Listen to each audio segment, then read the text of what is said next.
Hello, students. Sorry for the technology issues this morning, but today's lab was looking at the issue of ocean acidification. So on Canvas, you will notice that there is a setup. There's a lab that has some introduction about what ocean acidification is. And essentially, you were gonna sort of do this lab in class where you would have designed your own experiment, set up this apparatus that I'm showing you right now, and use it to test how carbon dioxide concentration, atmospheric carbon dioxide concentration in the atmosphere impact the pH of the ocean. And so in this setup, you are going to use a gas generator, which is this bit here, where we have acid, hydrochloric acid, and limestone.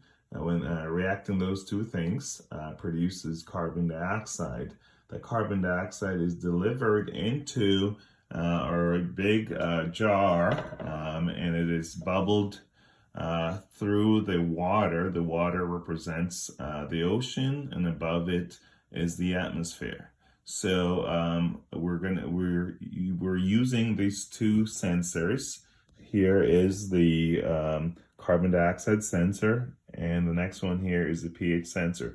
The carbon dioxide sensor is monitoring the carbon dioxide in the atmosphere in the container, while the pH probe is monitoring the pH of the water. So essentially, the procedure is you add hydrochloric acid and marble chips into the gas generator.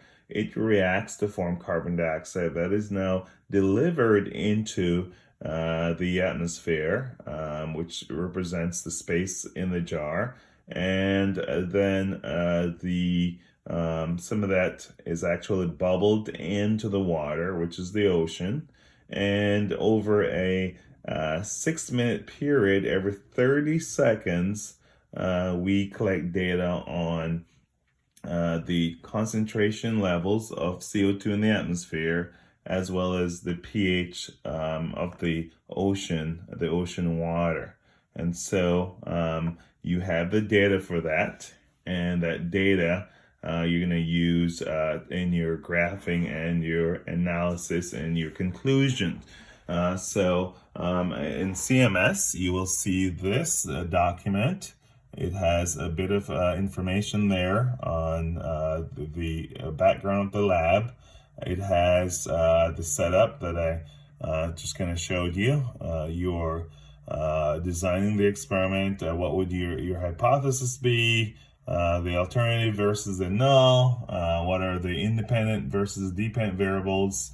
And based on what I described, what would be your procedure? Then you have your data.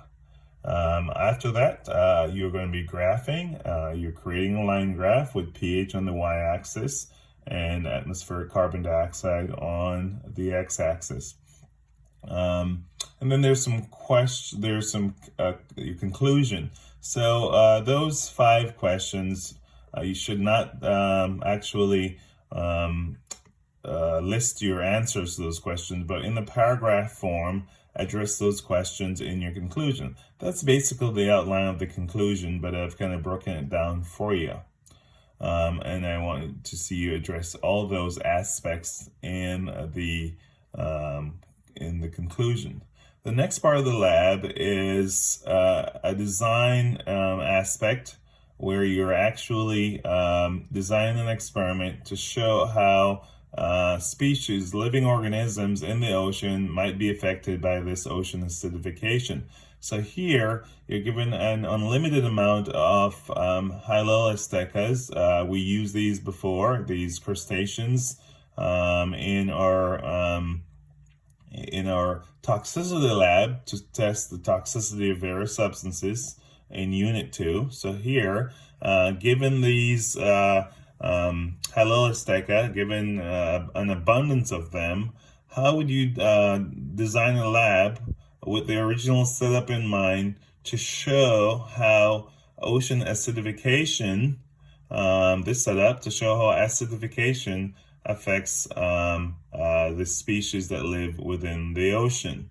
And so you're going to go through the experimental design template, which we've used several times before. So you have this on Canvas as well, and you're going to go through the